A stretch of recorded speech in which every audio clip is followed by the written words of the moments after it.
ప్రియమైన దేవుని వాళ్ళారా, ఈరోజు ఒక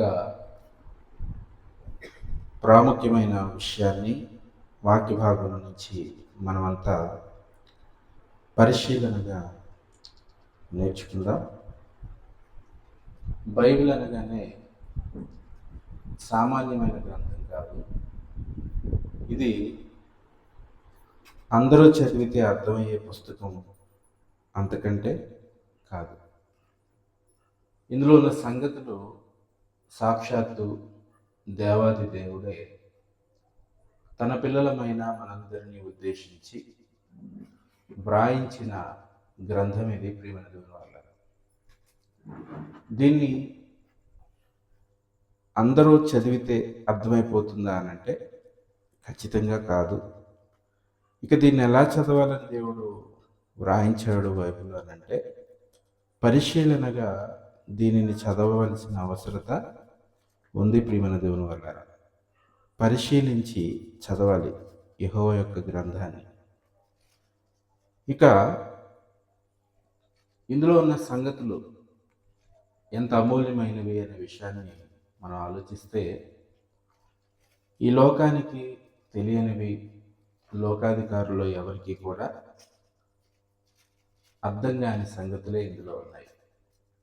ఈరోజు కొన్ని ప్రాముఖ్యమైన సందర్భాలను మనమంతా కూడా వాక్యం ద్వారా పరిశీలిద్దాం. ప్రియమైన దేవుని వాళ్ళారా, ఆదాము మొదలుకొని పితరులైన వారందరికీ కూడా యేసుక్రీస్తు ఎవరో తెలుసా?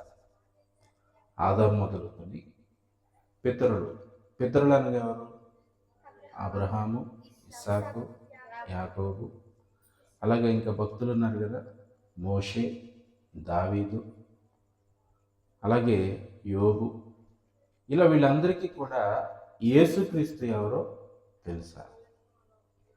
ఈ విషయాన్ని మన వాక్యంలో నుంచి పరిశీలనగా నేర్చుకుందాం. ప్రియమైన దేవుని వాళ్ళారా, ఇక దేవుడు అనగానే ఈరోజు సమాజానికి ఎలా అర్థమయ్యాడు అని అంటే, ఈ లోక సంబంధమైన శరీర సంబంధమైన అవసరతలన్నింటినీ దేవుణ్ణి అడిగితే దేవుడు ఇస్తాడు, తీరుస్తాడు అని అక్కడి వరకే పరిమితమైపోయారు తప్ప, దేవుడు అనగా ఆయన యొక్క సంకల్పం ఏంటి, ఆయన యొక్క ప్రణాళిక ఏంటి, ఈ విశ్వాన్ని చేసి అందులో మనల్ని అందరినీ సృష్టించడం వెనక అనుకున్న ఉద్దేశం ఏంటి, ఇది ఎప్పుడు దేవుడు ఆరంభించాడు, ఇది ఎప్పుడు ముగింపులోనికి వెళ్ళిపోతుంది, దీని అంతటి వెనక ఆయనకున్న ప్రణాళిక ఏంటి, ఆయనకున్న అవగాహన ఏంటి, దీని గురించి మనం ఒకసారి ఆలోచిస్తే ప్రియమైన దేవుని వాళ్ళారా, దేవునికి సమస్తము ముందే తెలుసు. దేవునికి అన్నీ తెలుసా? తెలీదా? ఏమేమి తెలుసు? ఈ లోకంలో ఎవరెవరు ఏ ఏ తరంలో పుట్టాలో తెలుసు, ఎవరెవరు ఎలా బ్రతుకుతారో తెలుసు, ఈ లోకపు ముగింపు ఎప్పుడో ఆయనకి, తండ్రికి తప్ప కుమారుడైన యేసుక్రీస్తు కూడా ఈ యుగాంతం ఎప్పుడు జరుగుతుందో తెలియదని దేవుడు బైబిల్లో వ్రాయించిన విషయాన్ని మనం చదువుకుంటాం. ఆ దినమును గూర్చి ఆ గడిని గూర్చి తండ్రికి తప్ప ఇంకెవరికి తెలియదు. అంటే ఈ యుగం ఎప్పుడు అంతరించిపోతుందో కూడా ఆయనకి తెలుసు. ఎంతమంది పరలోకానికి చేర్చబడతారో అనే సంగతి ఆయనకి తెలుసు. ఎంతమంది నిత్యాగ్నిలోనికి వెళ్ళిపోతారనే సంగతి కూడా ఆయనకి తెలుసు. ఈ సందర్భాన్ని అంతటినీ మనం ఎలా అర్థం చేసుకోవచ్చు అని అంటే, దేవునికి భవిష్యత్తును గూర్చిన పరిపూర్ణమైన జ్ఞానము ఉంది అనే విషయం మనకి అర్థమవుతుంది. చూద్దాం, చూడండి బైబిల్లో అపోస్తుల కార్యములు 4వ అధ్యాయము 27వ వచనాన్ని మనం చూడగలిగితే, ప్రియమైన దేవుని వాళ్ళారా, అపోస్తుల కార్యములు 4వ అధ్యాయం 27వ వచనం, ఏవి జరుగవలెనని నీ హస్తమును నీ సంకల్పమును. జాగ్రత్తగా ఆలోచించండి ప్రియమైన దేవుని వాళ్ళారా, ఏవి జరుగవలెనని నీ హస్తము, నీ హస్తం అనగా నీ చేతులు, నీ సంకల్పము అని అంటున్నాడండి. నీ హస్తం అనగా నీ చేతులు, అలాగే నీ యొక్క సంకల్పము అంటే నీ ప్రణాళిక, నీ ఉద్దేశం. అర్థమవుతుందా? నీ హస్తమును నీ సంకల్పమును ముందు నిర్ణయించెను అని అంటున్నాడు. ముందుగానే నిర్ణయించెను. అంటే అర్థం ఏంటి? ఏది జరగాలి, ఎలా జరగాలి అనే విషయాలన్నీ కూడా దేవుడు ముందే నిర్ణయించేశాడు. సమస్తాన్ని దేవుడు ముందుగానే నిర్ణయించేశాడు. మనం కూడా ఏదైనా ఒక ఇల్లు కట్టాలనుకోండి, ఒక ఇల్లు కట్టాలన్నా, పెళ్లి చేయాలన్నా, ఏ కార్యక్రమం జరిగించాలన్నా అన్నింటినీ ముందే సిద్ధపరచుకుంటామా? అన్నీ సిద్ధపరిచేస్తాము. ఏ సమయానికి ఏం జరగాలో దాని మీద రాసేస్తాం. 10 గంటలకు వివాహం మొదలైద్ది, వివాహం చేసే వ్యక్తి ఇతను, పెళ్ళికొడుకు ఈయన, పెళ్ళికూతురు ఈవిడ. అర్థమవుతుందా? పెళ్ళి ఎన్ని గంటల నుంచి ఎన్ని గంటలకి అయింది? 10 గంటల నుంచి 12 గంటలకు పెళ్ళి అయిపోద్ది, 12 గంటలకు విందు. అవును కదండి? ఇలా విషయం అంతటిని ముందే మనం ఎలాగైతే నిర్ణయించి సిద్ధపరిచి ఒక కార్యక్రమాన్ని ముగిస్తామో, జరిగిస్తామో, అలాగే దేవుడు తన సంకల్పాన్ని బట్టి, తనకు సంకల్పాన్ని అనుసరించి దేవుడు ముందుగానే నిర్ణయించి వాటన్నింటినీ చేయుటకై ఆలోచించిన ప్రియమైన దేవుని వాళ్ళ ముందుగానే సంకల్పించాడు, ముందుగానే నిర్ణయించాడు, వాటన్నింటినీ చేయటానికి పూనుకున్నాడు ప్రియమైన దేవుని వాళ్ళ. ఇంకొక వచనం చూద్దాం చూడండి. 2వ అధ్యాయం అపోస్తలుల కార్యంలో 23వ వచనాన్ని మనం చూడగలిగితే, దేవుడు నిశ్చయించిన సంకల్పమును అని అంటున్నాడు. ఏమన్నాడండి? దేవుడు నిశ్చయించటం, నిశ్చయ తాంబూలాలు అని అంటారు. అవును కదండి? వివాహానికి ముందు ఎంగేజ్మెంట్ అంటారు. నిశ్చయం అంటే వివాహం, వీళ్ళిద్దరికి ఇక పెళ్లి చేద్దాము, ఒకరినొకరు ఇష్టపడ్డారు కనుక వీళ్ళిద్దరికి మనం కార్యక్రమాన్ని, వివాహాన్ని జరిగిద్దాము అని పెద్దలు ఇరువురు కూడా కలిసి కూర్చొని నిశ్చయించుకోవడం గురించి మనం మాట్లాడుకుంటూ ఉంటాం. ఇక్కడ మనం చదువుకుంటున్న ఈ పదాన్ని ఆలోచిస్తే, దేవుడు నిశ్చయించిన సంకల్పమును ఆయన భవిష్యత్ జ్ఞానమును అని అంటున్నాడండి. అంటే దేవునికి ఏముంది? భవిష్యత్తును గురించి సంపూర్ణమైన జ్ఞానం ఆయనకి ఉంది. అంటే ఏం జరగబోతుందో, ఏమేమి జరుగుతుందో, సౌండ్ వస్తుంది, ఏమేమి జరగబోతుందో, ఏమి జరుగుతుందో ఆయా సందర్భాలలో, ఆయా పరిస్థితుల్లో, వాటన్నింటిలో కూడా జరగబోయే సందర్భాల గురించి ఆయనకి ముందే సమస్తము తెలుసు. అన్నీ ముందే ఆయనకి తెలుసు. అలా సమస్తాన్ని ముందుగానే ఎరిగిన వాడుగా దేవుడు ఈ కార్యక్రమాలన్నింటినీ సిద్ధపరుచుకొని ప్రారంభించినట్లుగా మనకు కనపడతా ఉంది. ఆయన సంకల్పంలో ఏముంది? అనేక మంది పిల్లలు కావాలి. ఆయన కావాలనుకున్న పిల్లల కొరకు ఏమేమి కావాలో ప్రకృతిలో 6 దినాలు కష్టపడి సృష్టించాడు. ఆ తర్వాత తన కుమారుడైన ఆదాము హవ్వని భూమి మీదకి సృష్టించాడు. ఆదాము హవ్వను సృజించిన తర్వాత వాళ్ళిద్దరికి ఆజ్ఞనిచ్చాడు. ఆజ్ఞను వారు మేరతారన్న సంగతి దేవుడికి ముందే తెలుసు. తెలిసి కూడా ఎందుకు వాళ్ళిద్దరిని దేవుడు సృష్టించాడు అని అంటే, వీళ్ళు మీరిన తర్వాత జరిగే పరిణామాలేంటి?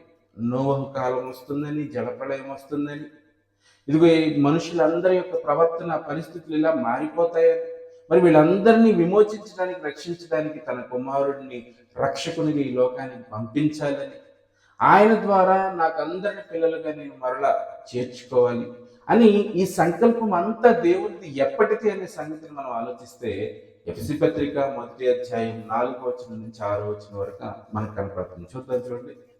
సరే,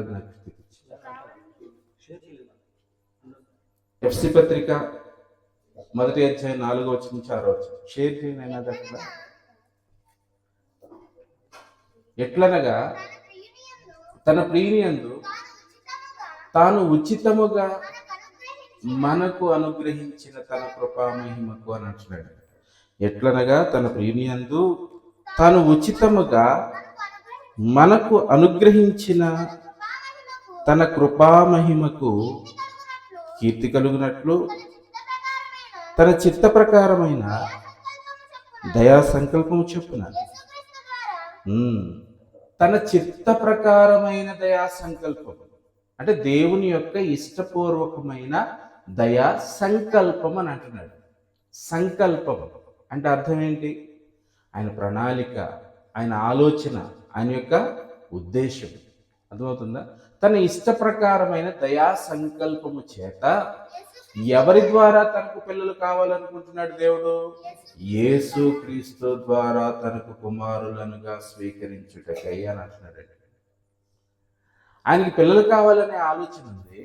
ఆ ఆలోచనలో భాగంగా ఆదాము ద్వారా దేవుడు అనేక మందిని విస్తరించమని ఆజ్ఞాపించినా కానీ ఆదాము హవ్వలు దేవుని పోలికను, దేవుని స్వరూపాన్ని కోల్పోయి దేవునికి ఇష్టలుగా కాక దేవునికి వ్యతిరేకులుగా బ్రతుకుతూ ఉన్న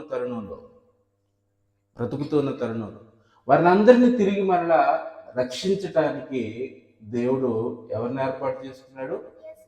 యేసుక్రీస్తు ద్వారా తనకు కుమారులనుగా స్వీకరించాలి అని అనుకున్నాడండి.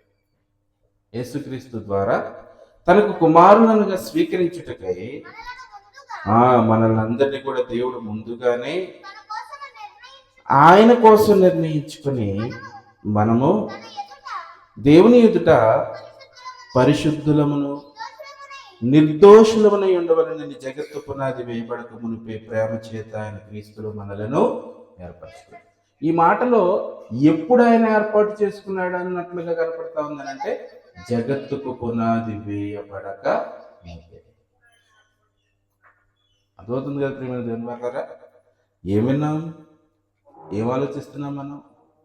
దేవునికి సమస్తమైన జ్ఞానం ముందే తెలుసు, సమస్తమైన సంగతులు ముందే ఆయనకి తెలుసు. పరలోకం సిద్ధపరిచిన ఆయన ఆ పరలోకానికి ఎంతమంది చేర్చబడతారనే లెక్క కూడా ఆయన దగ్గర ఉంది. ఉందా లేదా? సహదాసుల యొక్క లెక్క దేవుని దగ్గర ఉందా లేదా? ఉంది. అవును కదండి.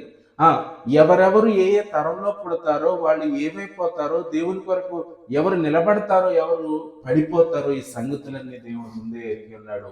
ఆ సందర్భాన్ని ఇక్కడ ఒక మాట ద్వారా తెలియజేస్తున్నాడు. ఏంటా మాట అంటే భవిష్యత్తు జ్ఞానం ద్వారా అని అంటున్నాడు. దేవునికి ఏముంది? భవిష్యత్తు జ్ఞానం ఉంది. ఇక ప్రియమైన దేవుని వారలారా, బైబిల్ని మనం ఒకసారి ఆలోచిస్తూ చదువుతుంటేనండి, భక్తులైన వారి జీవితాలన్నిటిని మనం పరిశీలిస్తూ ఉంటే భవిష్యత్ అంతటిని ముందే వారికి తెలియజేశాడు దేవుడు. వారు దానిని విన్నారు, నమ్మారు, అంగీకరించి దేవుని కొరకు వారు ఈ లోకంలో జీవించి విజేతలుగా పరదేశంలోనికి చేర్చబడ్డారు. ప్రియమైన దేవుని వారలారా, ఆలోచించండి ఒకసారి. ఏమంటే ఒకనాడున్న భక్తులైన వారు, పితరులైన వారి కాలంలో ఉన్న దేవుని గురించి తెలుసుకునే అవకాశాలన్నీ ఈ రోజున మనకి దేవుని గురించి తెలుసుకునే అవకాశాలు ఉన్నాయి అని అంటే వారి కంటే ఎక్కువ అవకాశాలు, రుజువులు మన చేతుల్లోనే ఈ రోజున ఉన్నాయి. ఎందుకంటే మన చేతుల్లో 66 పుస్తకాలతో కూడిన ఈ గ్రంథాన్ని దేవుడు మన చేతికి అప్పగించాడు. 66 పుస్తకాలతో కూడిన ఈ గ్రంథాన్ని దేవుడు మన చేతికి అప్పగించాడు. ఆలోచించండి ఒకసారి. 66 పుస్తకాలతో కూడిన ఈ గ్రంథాన్ని దేవుడు మన చేతికి అప్పగించాడండి. దీన్ని ఎన్నిసార్లు మనం చదివితే తెలుసుకోవాలన్న విషయాలన్నింటినీ కూడా మనం తెలుసుకోవాలి. కానీ వారి కాలంలో ఏ గ్రంథము లేదు, దేవుడి దగ్గర నుంచి ఎలాంటి సంగతులు తెలుసుకోవాలని అనుకున్నా కానీ వీడికి తెలిసే అవకాశము లేదండి. దేవుడు మాట్లాడినప్పుడు తప్ప తన ఆయా సందర్భాలలో ఆయా నానా విధములుగా దేవుడు మన పితరులతో మాట్లాడాడని హెబ్రీ పత్రిక 1వ అధ్యాయం 1వ వచనం చదువుకుంటాం కదా. అక్కడికి వెళ్దాం చూడండి ఒకసారి. హెబ్రీయులకు రాసిన పత్రిక 1వ అధ్యాయం 1వ వచనాన్ని మనం చూడగలిగితే, పూర్వకాలమందు నానా సమయములలోను నానా విధములుగాను, ఎలాగంటున్నాడండి? పూర్వకాలమందు నానా సమయం అంటే ఆయా సమయాలలో ఆయా విధములుగా దేవుడు ఏం చేశాడట? ప్రవక్తల ద్వారా మన పితరులతో దేవుడు మాట్లాడాడు పూర్వకాలం. కానీ ఈ దినాల్లో ఏమైపోయింది? మనకి ఎలాంటి అవకాశం వచ్చిందని అంటే తన కుమారుని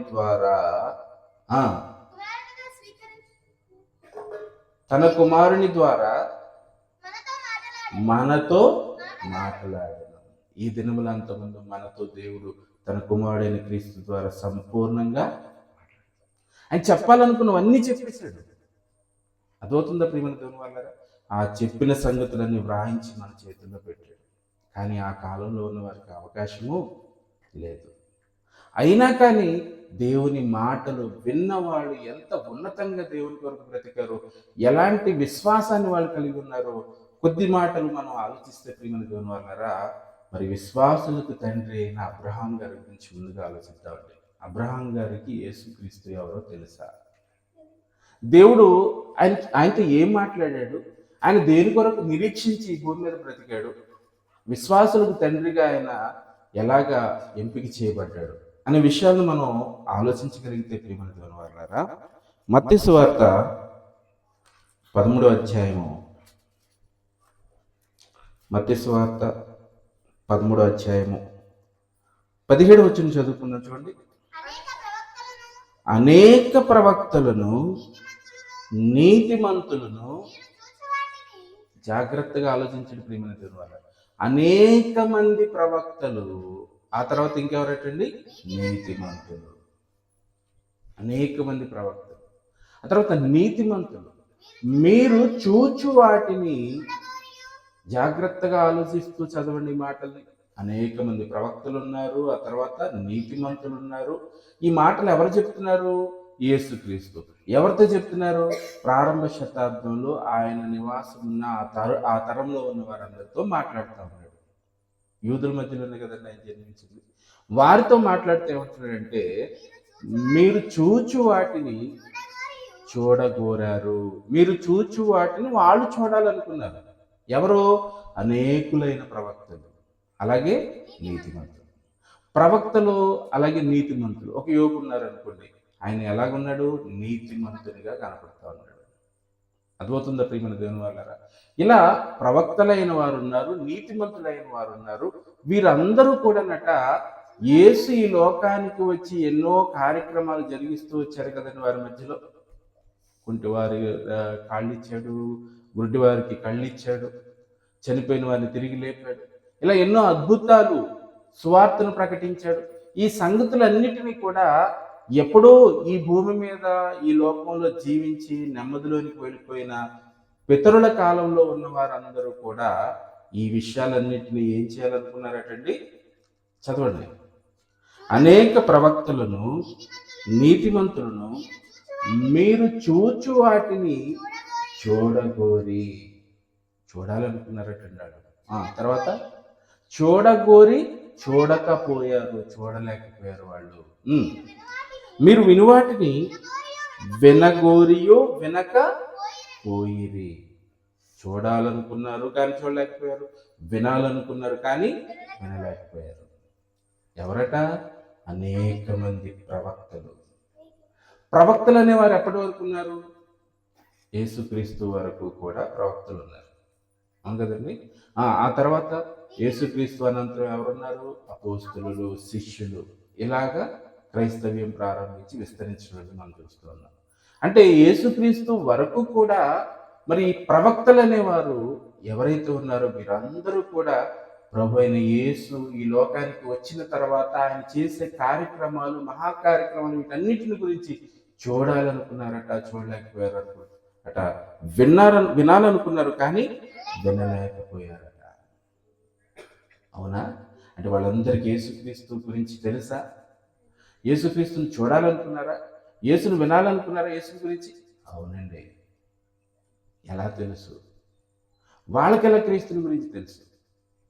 క్రీస్తు కంటే ముందు 2000 సంవత్సరాలు 3000 సంవత్సరాల కాలంలో కదండి వీళ్ళందరూ ఉన్నారు. ఆలోచించండి ఒకసారి.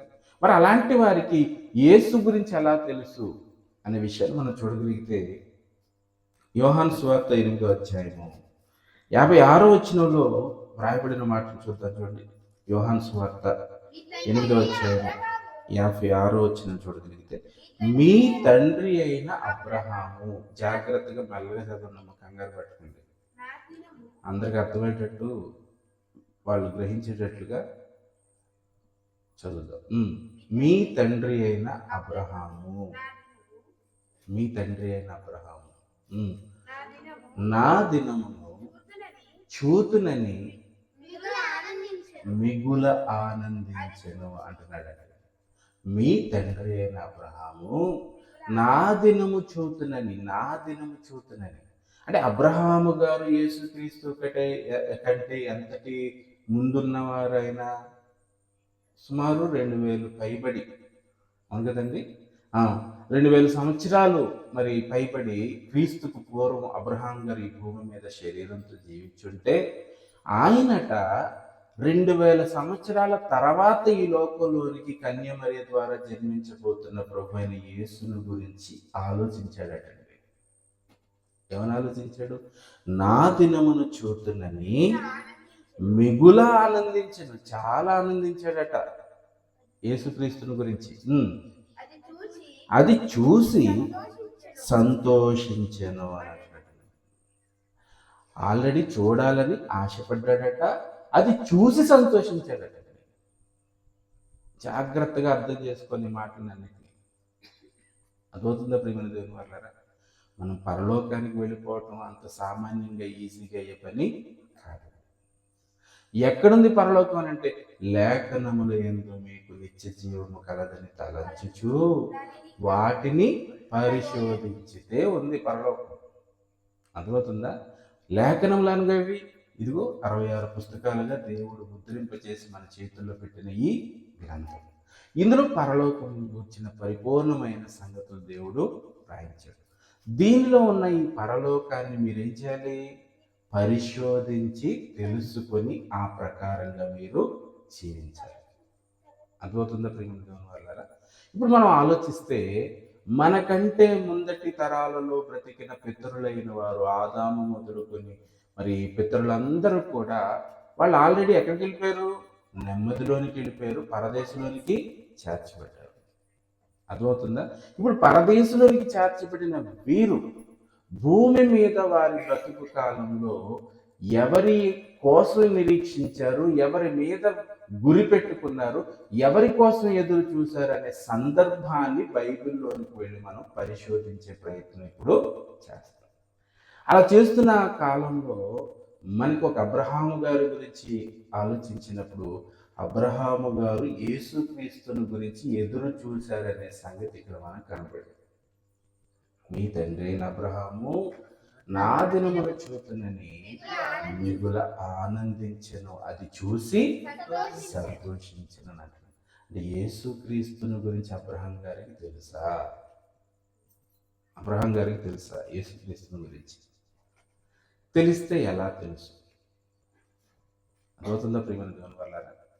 ఇక్కడి నుంచి మనం ఆలోచించి నేర్చుకుంటేనండి బైబిల్ మీద చాలా ఆసక్తి కలుగుతుంది. బైబిల్లో ఉన్న సంగతులన్నీ చదవాలన్న ధ్యాస మనకు పెరుగుతుంది. చాలా చక్కగా అర్థమవుతూ కూడా ముందుకు మనం వెళ్ళిపోతూ ఉంటాం ప్రియమైన దేవుని వాళ్ళారా. గలతీయులకు రాసిన పత్రిక, అపోస్తలుడైన పౌలు గలతీయులకు రాసిన పత్రిక 3వ అధ్యాయము 8వ వచనం చదువుకున్నాను. గలతీయులకు రాసిన పత్రిక 3వ అధ్యాయం 8వ వచనం. దేవుడు విశ్వాస మూలముగా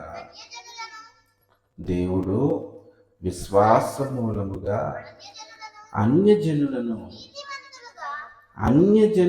నీతిమంతులుగా అంటున్నాడండి. జాగ్రత్తగా ఒక్కొక్క మాటని ఆలోచిస్తూ అర్థం చేసుకుంటూ వెళితేనే ఇందులో ఉన్న ఆంతర్యం అంతా మనకు అర్థమవుతుంది. ఏమంటాడండి వచనంలో? దేవుడు విశ్వాస మూలముగా అన్యజనులను నీతిమంతులుగా తీర్చునని లేఖనము ముందుగా చూసి ఆగుతాడు. ఈ మాటను మనం పరిశీలిస్తే ప్రియమైన దేవుని వాళ్ళారా, అన్యజనులు అంటే ఎవరు చెప్పండి? అన్యజనులు అంటే ఎవరు? ఒకనాడు ఇశ్రాయేలుని దేవుడు తన ప్రజలుగాను తన సొంత వారిగాను భావించినట్లుగా బైబిల్ మనం చదువుకున్నాం. ఏర్పరచబడిన జనాంగము. అబ్రహాం దేవుడు పిలిచాడు కదండి, నీ సంతానం వలనైనదే నీ సంతానాన్ని నేను అభివృద్ధి చేస్తానన్నాడు. వారిలో నుండి మరి ఇస్సాకులో నుండి దేవుడు ఒక జనాంగాన్ని ఎంపిక చేసుకున్నాడు. నా ప్రజలు అని వారిని అందరినీ పిలవటాన్ని మనం బైబిల్లో పరిశీలిస్తాం. అర్థమవుతుందా ప్రియమైన దేవుని వాళ్ళారా? ఇప్పుడు ఇశ్రాయేలీలు కాని వారందరినీ కూడా ఏమంటా ఉన్నాడు? అన్యులు. అంటే దేవుడు ఏర్పరచుకున్న జనాంగం ఇశ్రాయేలీలు అయితే ఇశ్రాయేలీలు కాని వారందరూ ఎవరు? అన్యులు. అర్థమవుతుందా? ఇప్పుడు ఈ అన్యులైన వారికి విశ్వాసము లేదా రక్షణ అనేది ఎలా సంభవించబోతుంది అనే సంగతిని ఇక్కడ మనం ఆలోచిస్తాం. మనకి యేసుక్రీస్తు ఎలా దొరికారు, మనల్ని దేవుడు ఎలాగా రక్షించాలనుకున్నాడు, మనం ప్రభువుని ఎలా నమ్ముకోగలిగాము, అర్థమవుతుందా? మనం ఏమైనా ఇశ్రాయేలీయులమా? మన తండ్రి అబ్రహాం గారి గర్భంలో నుండి ఆయన రక్త సంబంధికులుగా మనం ఏమన్నా వచ్చామో, ఆయన గోత్రానికి సంబంధించిన వారు అంటే కానీ అబ్రహాము గారి ద్వారా రక్తాన్ని పంచుకొని, ఆయన బిడ్డలైన వారి రక్తాన్ని పంచుకొని ఎవరైతే జన్మించారో వారు ఇశ్రాయేలీయులు అవుతారు. ఆ గర్భం నుండి రాని వారందరూ కూడా ఏమవుతారు? అన్యులు అవుతారు.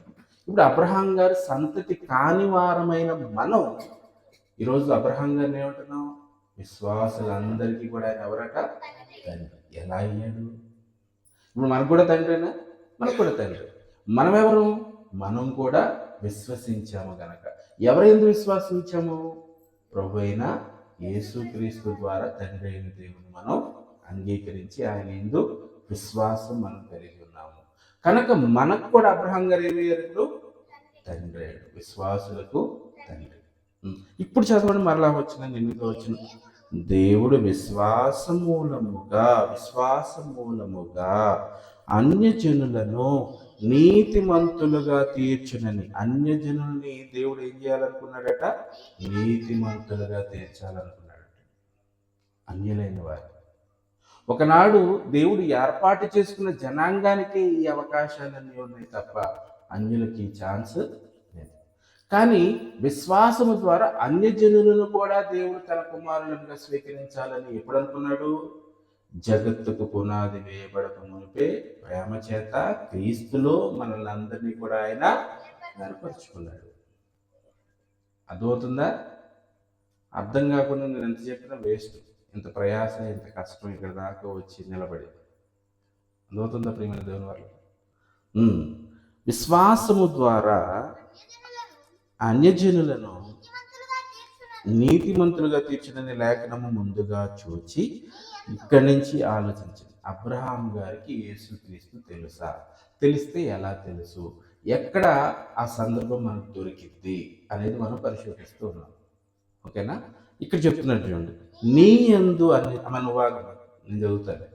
నీ యందు అన్యజనులు ఏమన్నాడండి? నీ యందు అన్యజనులు అందరూ ఆశీర్వదించబడుతురు అని అంటున్నాడండి. ఏమన్నాడండి? నీ యందు అన్యజనులందరూ ఆశీర్వదింపబడుదురు అని అబ్రహామునకు సువార్తను ముందుగా ప్రకటించెను. ఎక్కడ దొరికింది మనకి? యేసుక్రీస్తు గురించి అబ్రహాం గారికి ఎలా తెలిసిపోయింది అనే సంగతిని మనం వెతుకుతూ వెళ్తే, దేవుడట అబ్రహాం గారికి వాగ్దానం చేశాడు, నీకు సంతానాన్ని ఇస్తాను, ఆకాశ నక్షత్రాన్ని లెక్క కట్టుకో, సముద్రపు ఇసుకరేణు నువ్వు లెక్కపెట్టు, నీ సంతానం అంతగా విస్తరిస్తుంది అని చెబుతూ ఆ సంతానానికి జరగబోయే సంగతులన్నింటినీ దేవుడు ముందుగానే అబ్రహాం గారికి సంపూర్ణముగా తెలియజేశాడు. అర్థమవుతుందా ప్రియమైన దేవుని వల్ల? అలా తెలియచేసిన దానిలో భాగంగానే క్రీస్తుని గురించి ఎలాగా ఆయనకి అర్థమైపోయిందని అంటే, ఇదిగో చెప్తున్నాడు ఇప్పుడు, నీ యందు అన్యజనులందరూ ఆశీర్వదించబడుదురని. ఈ అబ్రహాము గారి యందు అన్యజనులందరూ ఆశీర్వదించబడటానికి ఎలాగ కుదిరిద్ది అంటారు చెప్పండి? అబ్రహాం గారికి అన్యులకి ఏమైనా సంబంధం ఉందా? అబ్రహాం గారి సంతానం అంతా ఎవరు? ఇశ్రాయేలీయులు. అవును కదండి. అబ్రహాం గారి కుమారుడు ఇస్సాకు గారి కుమారుడు యాకోబు గారి 12 మంది సంతానం. ఆ 12 మంది సంతానాన్ని ఇశ్రాయేలు గోత్రికులు అని అంటారు. ఆ 12 గోత్రాలకు సంబంధించిన ప్రజలందరూ కూడా, వారి గర్భాల నుండి వచ్చిన వారంతా కూడా దేవుని జనాంగము, ఇశ్రాయేలు ప్రజలు. అర్థమవుతుందా? ఇప్పుడు వారు కాని వారందరూ ఎవరవుతారంటే అన్యులు అవుతారు. అర్థమవుతుందా? ఇశ్రాయేలీలు కాని వారంతా కూడా ఏమవుతారు? అన్యులు అవుతారు. అయితే ఇప్పుడు అబ్రహాం గారి సంతానం కేవలం ఆయన గర్భంలో నుండి వచ్చిన ఇశ్రాయేలీలే అయితే అన్యులకు ఎలాగా ఆశీర్వాదం వచ్చింది? ఈయన సంతానం ద్వారా. ఆలోచించండి ఒకసారి. నేను చెప్పింది ఆలోచించండి కదండి.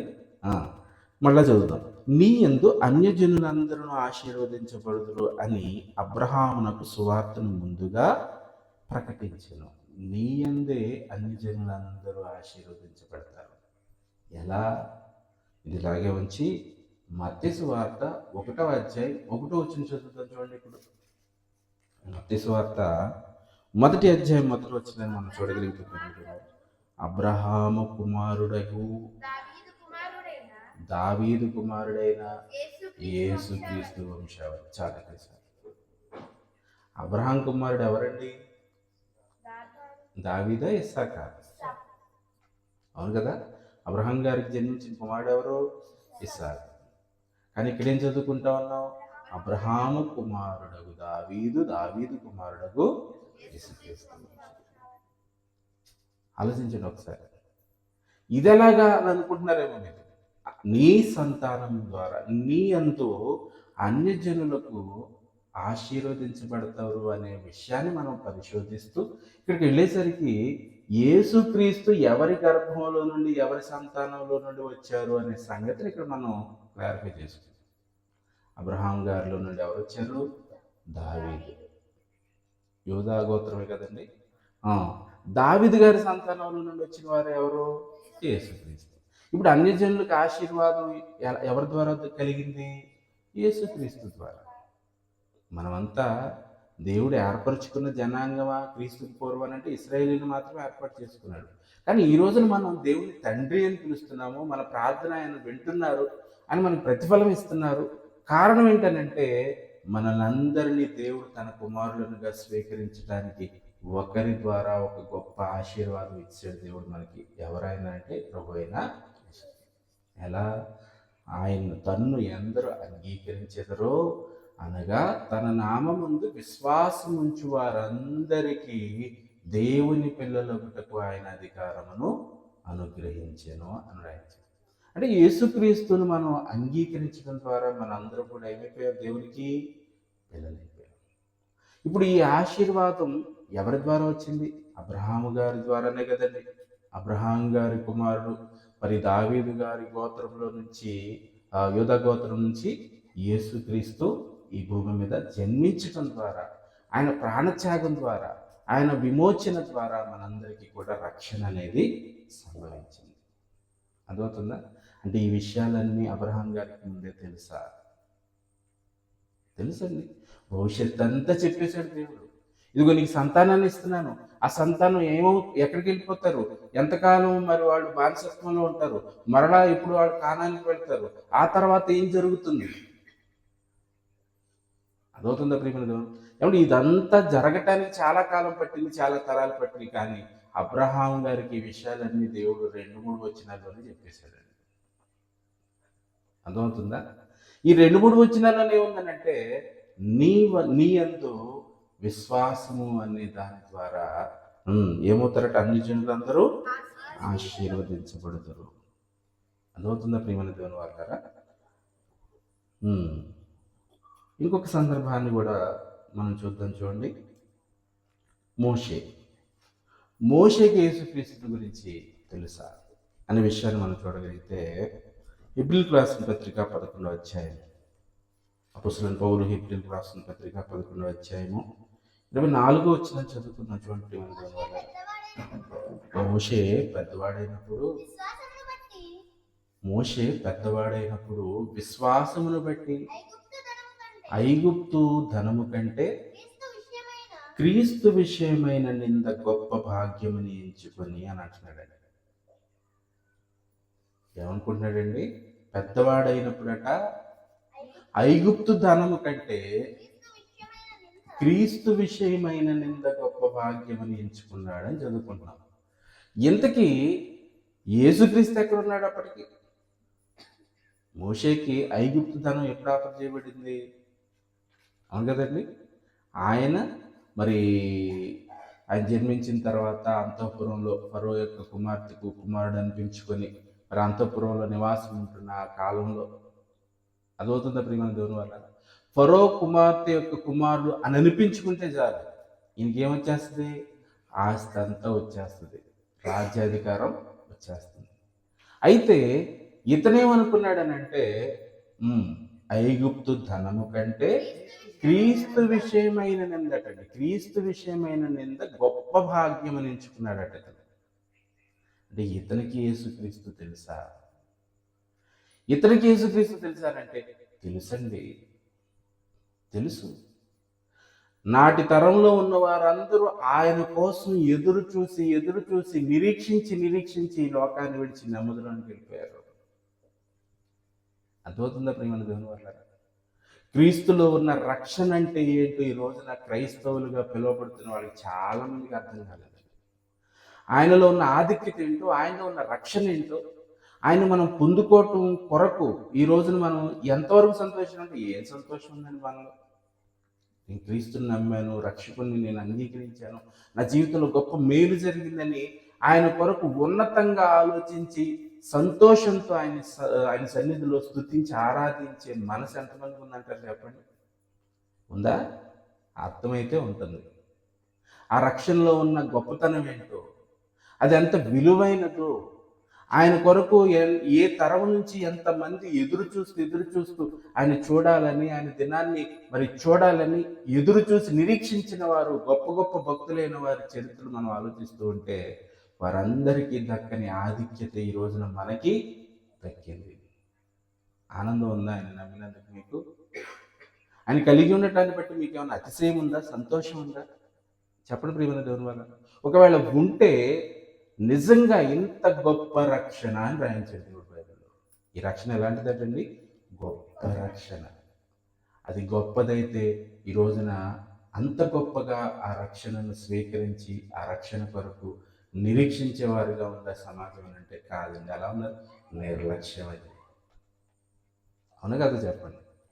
క్రీస్తన్నా, సువార్తన్నా, వాక్యం అన్నా, దేవుని కార్యక్రమాలన్నా, దేవుని పని అన్నా ఎలాగ మారిపోయింది సమాజం అని అంటే నిర్లక్ష్యం. ఏమైద్దిలే, ఏం జరిగిద్దిలే. అవును కదా ప్రియమైన దేవుని వాళ్ళారా? ఎందుకు ఇలా నిర్లక్ష్యం ఉన్నారంటే దీని యొక్క గొప్పతనం సరిగ్గా సమాజానికి అర్థం కాలేదు. భక్తులైన వారు ఒక అబ్రహాం మొదలుకొని ఎందరో భక్తులు ఆయన దినము చూడాలని ఎదురు చూశారు. చూడాలి, ఆ రక్షణ ఎలా ఉంటుందో చూడాలి. ఒక వచనం చూసి మన దగ్గరికి వద్దాం. లూకాసు వార్తలో చూద్దాం. చూడు ప్రియమైన దేవుని వాళ్ళారా, జకరియా గారు మాట్లాడతారు కదా. లూకాసు వార్త 2వ అధ్యాయము 29వ వచనం చూడండి. లూకాసు వార్త 2వ అధ్యాయము. నాథా ఇప్పుడు ఈ మాట చొప్పున సమాధానముతో నీ దాసుని పోనిచ్చుచున్నావు, అన్యజనులకు నిన్ను బయలుపరచుటకు. ఎవరికటండి? అన్యజనులైన వారికి కన్నతండ్రి అయిన దేవుణ్ణి బయలుపరచుటకు వెలుగటండి. ఎవరి గురించి అనుకున్నారు ఈ మాటలు? యేసుక్రీస్తు గురించి. అన్యజనులకు నిన్ను బయలుపరచుటకు వెలుగుగాను, నీ ప్రజలైన ఇశ్రాయేలులకు మహిమగాను, నీవు సకల ప్రజల ఎదుట సిద్ధపరిచిన నీ రక్షణ. సకల ప్రజల ఎదుట నీవు సిద్ధపరిచవు ఈ రక్షణని. ఎవరో? యేసుక్రీస్తు. అన్యజనులకు నిన్ను బయలుపరచుటకు వెలుగు, నీ ప్రజలైన ఇశ్రాయేలులకు మహిమగా, నీవు సకల ప్రజల ఎదుట నీవు సిద్ధపరిచిన నీ రక్షణను నేను కన్నులారా చూసి. ఆలోచించండి ఒకసారి దేవుని దేవుని వల్ల. సకల జనుల కొరకు నీవు సిద్ధపరిచావు ఈ రక్షణను, దీన్ని నేను కనులారా చూశాను. అర్థమవుతుందా ప్రియమైన దేవుని వల్ల? అంటే ఈ రక్షణ కొరకు ప్రారంభపు దినముల నుండి భక్తులైన వారు ఎంతగా తప్పించి నిరీక్షించి ఎదురు చూస్తూ వచ్చారో వాళ్ళ మాటలు చదువుతుంటే అర్థమవుతుంది ప్రియమైన దేవుని వల్ల. మోషే క్రీస్తు గురించి తెలుసారంటే తెలుసండి, నిరీక్షించారు వీరంతా కూడా. ఆయన చెప్తున్నాడు చూడండి, లూకాసు వార్త 20వ అధ్యాయం 37వ వచనం చూడగలిగితే, లూకాసు వార్త 20వ అధ్యాయం 37వ వచనం. పొదను గురించిన భాగములో ప్రభువు పొదను గురించిన భాగంలో దేవుడట మాట్లాడుతూ ఉన్నాడు కదండి. పొద మండుతూ ఉంది. మోషే ఆ పొదను ఆశ్చర్యంగా ఉండి వచ్చాడు. అక్కడికి వచ్చినప్పుడు దేవుడు ఎవరు మాట్లాడుతూ ఉన్నాడు? అబ్రహాము దేవుడను, ఇస్సాకు దేవుడను, యాకోబు దేవుడనియో చెప్పుచు మృతులు లేతురని మోషే సూచించాడు. ఇక్కడ ఎందుకు వీళ్ళు ఇంతగా ఎదురు చూశారు క్రీస్తుని గురించి? ఎందుకు ఈ రక్షణ కోసం ఎదురు చూస్తూ వచ్చారు? ఎందుకు నిరీక్షిస్తూ వచ్చారని అంటే, క్రీస్తులో ఒక గొప్ప మర్మం దాగి ఉంది. ఏంట మర్మం? ఆయనలో ఏముంది? పునరుద్ధానం ఉంది, జీవము ఉంది. పునరుద్ధానమును జీవమును నేనే. ఆలోచించండి ఒకసారి. ఈ లోకంలో కన్ను మూసి కనిపించకుండా వెళ్ళిపోతున్న వారందరూ కూడా తిరిగి లేపబడి ఘట్టాన్ని దేవుడు సిద్ధపరిచాడనే సంగతిని వీళ్ళు తెలుసుకొని, అది ఎలా సాధ్యమైంది, ఎవరి ద్వారా సాధ్యమైంది అని అంటే, ఆ రక్షణ, ఆ భాగ్యం ఎవరి ద్వారా అంటే ప్రభు అయిన యేసుక్రీస్తు. అర్థమవుతుందా ప్రియమైన దేవుని వాళ్ళారా? మళ్ళీ చూద్దాం మాటలు. పొదను గురించిన భాగములో ప్రభువు అబ్రహాము దేవుడనియు, ఇస్సాకు దేవుడనియు, యాకోబుకు దేవుడనియు చెప్పుచు, నేను అబ్రహాం దేవుడును, నేను ఇస్సాకు దేవుడును, నేను యాకోబు దేవుడును అని పొదను గురించిన భావన దేవుడు మాట్లాడుతూ ఉన్నాడు. అందులో ఏముంది, ఏం దాగుందని అంటే, మృతులు లేతురు, చనిపోయిన వారు లేపబడతారు. ఆలోచించడం ప్రియమైన, చనిపోయిన తర్వాత మరో బ్రతుకుంది, చనిపోయిన నీవు మరలా లేస్తావు. అంటే ఈ మాటలు చిన్ననాటి నుండి నిరంతరం వింటనే ఉన్నామండి. సేవకుల నోట, అనేక మంది క్రైస్తవుల నోట వింటాము, మాట్లాడతాం. నిజంగా చనిపోయాక మనం ఎలా లేస్తాము, చనిపోయిన తర్వాత లేపబడే పరిస్థితి మన విషయంలో ఎలా ఉంటుందని ఏ రోజైనా ఊహించడానికి కానీ ఆలోచించడానికి కానీ ప్రయత్నం చేస్తారా అండి? చెప్పండి. ఇది ఆలోచించమండి. మరి ఏం ఆలోచిస్తాం? పెళ్ళికి పలానాయన సూట్ వేసాడు, నేను కూడా నా పెళ్ళికి సూట్ వేస్తే ఎలా ఉంటాను అని కదండి. పలానాయన పలానా మరి గొలుసేసుకున్నాడు, మనం కూడా అలా డ్రెస్ పలానా వాడు వేసినట్టు వేసుకున్నాం, హెయిర్ స్టైల్ పలానా వాళ్ళలాగా చేసుకున్నాం. అవును కదండి. ఇతరుల దగ్గర నుంచి వీటిని మనం పోల్చుకుంటాము, వీటిని గురించి ఆలోచిస్తాం. కానీ నీదైన నీ బ్రతుకు కాలాన్ని ముగించుకున్న తర్వాత నీవు తిరిగి మరలా లేపబడే ఒక మహాఘట్టం ఒకటి ఉంది. దీని గురించి ఆలోచించవా? దీని గురించి తెలుసుకోవడానికి ప్రయత్నించవా? దీని గురించి పట్టించుకోవా? అసలు చెప్పండి ప్రియమైన దేవుని వల్ల. చిన్న జబ్బు వస్తే ఎంత పట్టించుకుంటావు? మరణ సంబంధమైన రోగం ఏదైనా వచ్చిందంటే ఎంతగా భయపడిపోతావు, తల్లడిల్లిపోతావు. నీకోసమైంది కదా, నీకొచ్చిందనే కదా. నీకొచ్చేది మరొక భయంకరమైనది ఉంది, అదే మరణం. నువ్వు మరణించిన తిరిగి లేపబడే మహాసందర్భాన్ని ప్రభువైన యేసును నమ్మటం ద్వారా దేవుడు నీకు అనుగ్రహించాడు. ఇది గొప్పదిగా నీకు అనిపించడం లేదా? ఇది గొప్ప రక్షణ నీకు అర్థం కావటం లేదా? ఆ మహా సందర్భాన్ని నా జీవితంలో నేను పొందుకోవాలి, యేసుతో కూడా నేను లేపబడితే ఎలా ఉంటాను, యేసు ఎలా ఉన్నాడు, నేను కూడా అలాగే ఉంటానా? ఈ రోజైనా దాని గురించి ఆలోచించే ప్రయత్నం చేస్తుందా సమాజం? లేదండి. ఆలోచించడం ఏమైనా దేవుని వారు. మృతులు లేతరని మోషే సూచించను, ఆయన సజీవులకే దేవుడు కానీ మృతులకు దేవుడు కాడు. అంటే మోషేకి ఏం తెలుసు? మరణం తర్వాత మరో జీవితం ఉంది, మనం అంతా పునరుద్ధానం చెందాలి. ఆ గడియ, ఆ ఘట్టం ఎప్పుడు సాధ్యమవుతుందంటే దేవుడు తన కుమారుడైన క్రీస్తుని లోకానికి పంపించినప్పుడు. అర్థమవుతుందా? అంటే ఆదాము మొదలుకొని భక్తులైన వారందరూ కూడా దీని కొరకే ఎదురు చూస్తూ దీనికి కారకుడైన ప్రభు అయిన యేసు రక్షకుడు మెస్సయ్య కోసం ఎదురు చూస్తూ కొనసాగుతూ వచ్చారు. అర్థమవుతుందా? సంఖ్యాకాండము 24వ అధ్యాయం 17 వచ్చిన చదువుతున్నాను చూడండి. సంఖ్యాకాండం 24వ అధ్యాయం 17 వచ్చిన, ఆయనను చూచుచున్నాను గాని ప్రస్తుతము ఉన్నట్లు కాదు, ఆయన చూచుచున్నాను గాని సమీపముగా ఉన్నట్లు కాదు. నక్షత్రము యాకోబులో ఉదయించును. అంటే అర్థమేంటి? ఏ నక్షత్రం గురించి చెప్తున్నాడు మోషే గారు?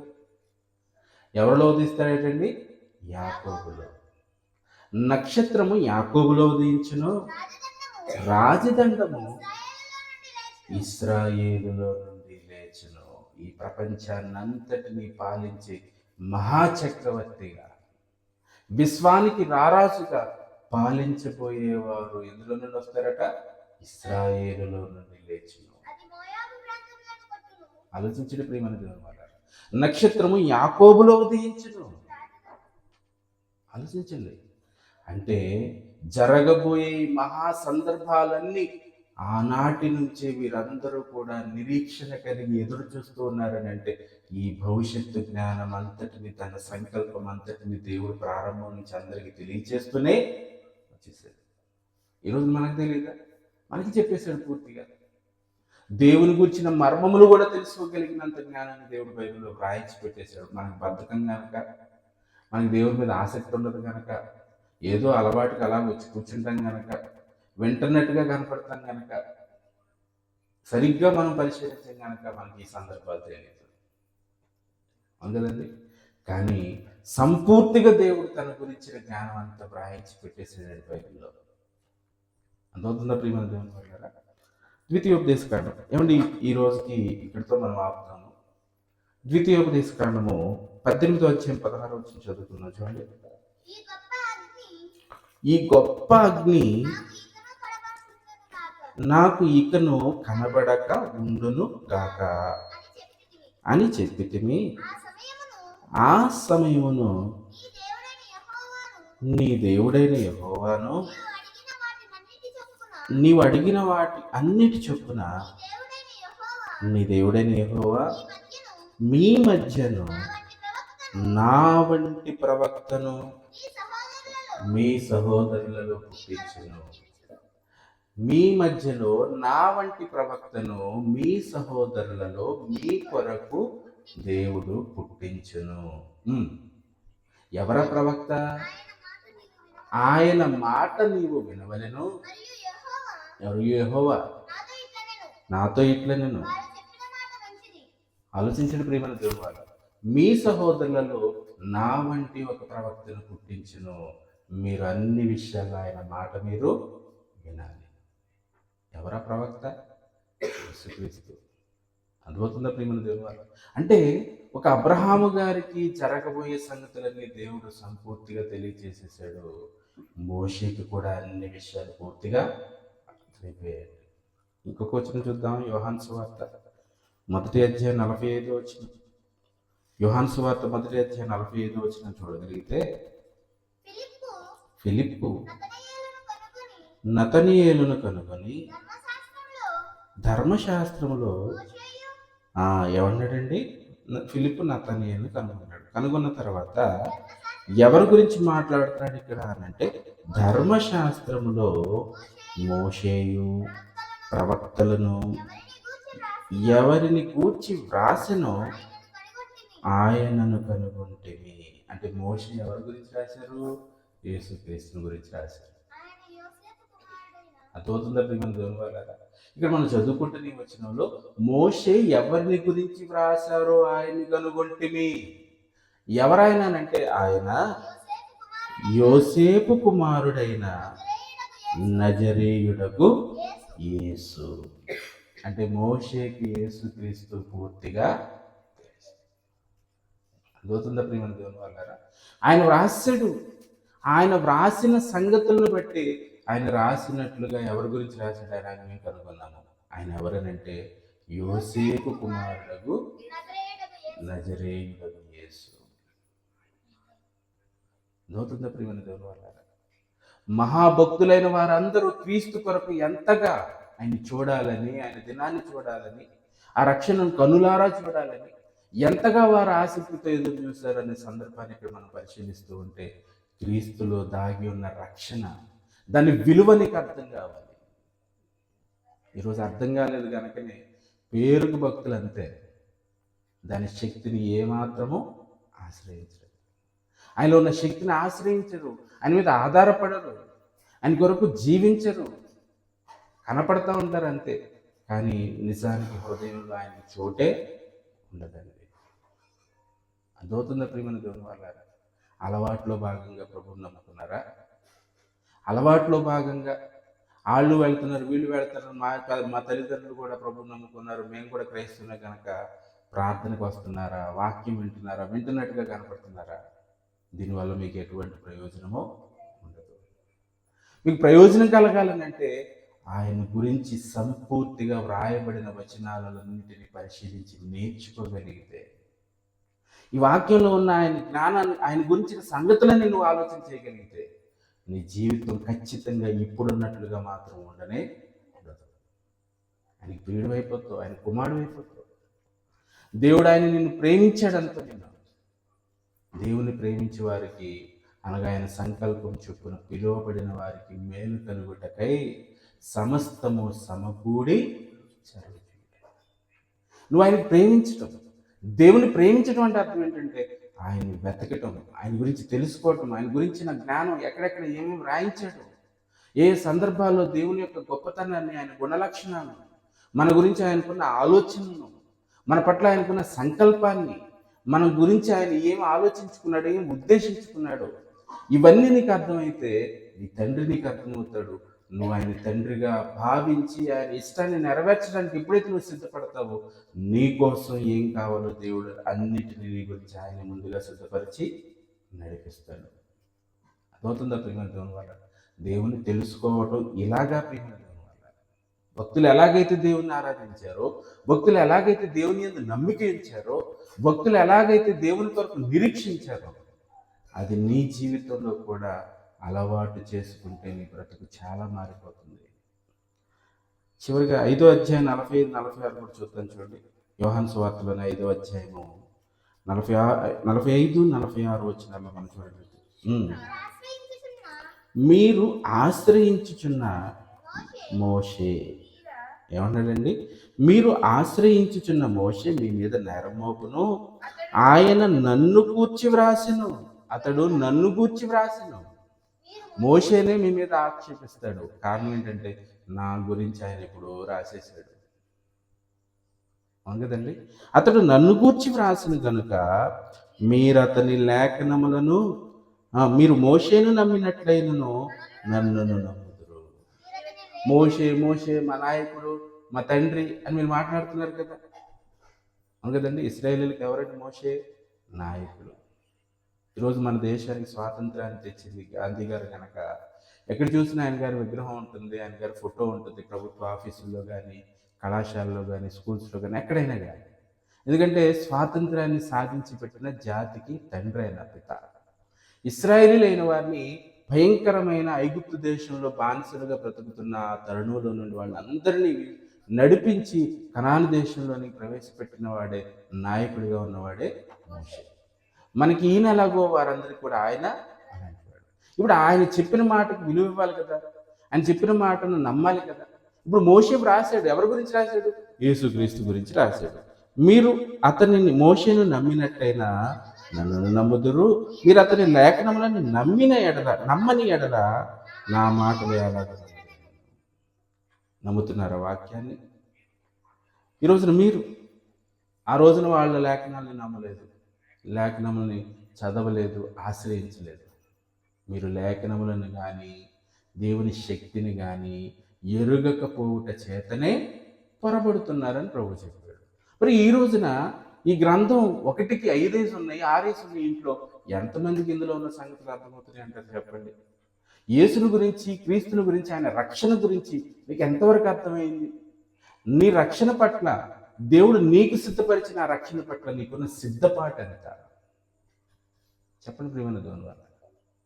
నీకు అర్థమైతే, అందులో ఉన్న గొప్పతనం, అందులో ఉన్న విశేషం నీకు అర్థమైతే, నీ జీవితము దేవుని కొరకు ఎలాగైతే ఖచ్చితంగా ఉండదు. కష్టపడతావు, దేవుని తెలుసుకోవటం కోసం ఆసక్తితో ఉంటావు, దేవుని మాటల కోసం పరుగులు తీస్తావు, దేవుని పని కొరకు వేగిరపడతావు, ఖాళీగా ఉండటానికి ఇష్టమే పడవు. అని వాక్యాన్ని అర్థం చేసుకున్న ప్రారంభ కాలంలో ఉన్న వారి జీవితాల్లో కొంతమందిని మనం జ్ఞాపకం చేసుకుంటే, ఒక నపుంసకుడు దేశాన్ని దాటి వచ్చాడండి ఆరాధించడానికి. ఒక షేబా దేశపు రాణి సొలొమోను గారి జ్ఞానాన్ని వినటానికి దేశాన్ని దాటి దూరాంతం నుంచి బయలుదేరి వచ్చేసింది ఆవిడ. మనం మోషే కంటే గొప్పవాడు, సొలొమోను కంటే గొప్పవాడు. అవును కదండి, మోషే కంటే గొప్పవాడా కదా యేసుక్రీస్తు? గొప్పవాడు. సొలొమోను కంటే గొప్పవాడా కాదా? గొప్పవాడు. మరి ఆయన చెప్తున్న ఈ మాటలు వినటానికి, ఆయన సంగతులు నేర్చుకోవడానికి మనకు ఆసక్తి ఉందా? లేదు. మరి క్రైస్తవం అనుకుంటున్నావు, బాప్తిసం అంటున్నావు, రక్షణ అంటున్నావు, పాటలు పాడుతున్నావు, ప్రార్థన చేస్తున్నావు, ఇవన్నీ చేస్తున్నాం కదా. అవును కదా ప్రియమైన దేవుని వల్ల. ఈ జనులు పెదవులతో నన్ను కనపరచుదురు కానీ వారి హృదయం నాకు దూరంగా.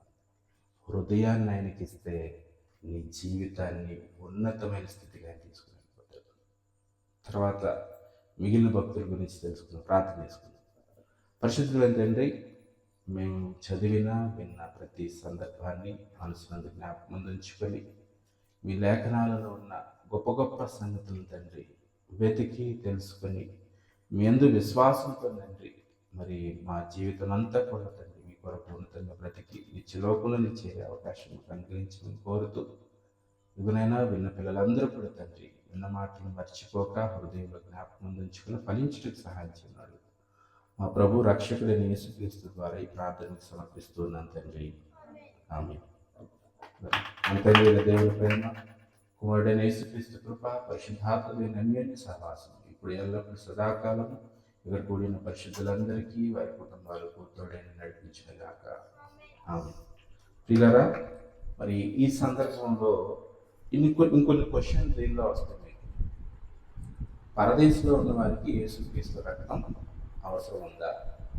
పరదేశంలో ఉన్న వారికి యేసుక్రీస్తు రక్తంతో పని ఉందా? ఎందుకనంటే పరలోకం ముందున్న వారిలో కానీ, భూమి మీద ఉన్న వారిలో కానీ, భూమి కింద ఉన్న వారిలో కానీ ప్రతి వాని మోకాలు ఆయన నామంలో ఉండాలి, ప్రతి వాని నాలుగు ఆయన్ను స్తుతించాలి అని రాయబడింది కదా.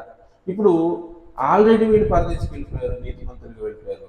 మరి వీళ్ళకి యేసుక్రీస్తు రక్తంతో పని ఉందా? ఆలోచించారు. వీళ్ళందరికీ అసలు యేసుక్రీస్తు ఎలా తెలుసు?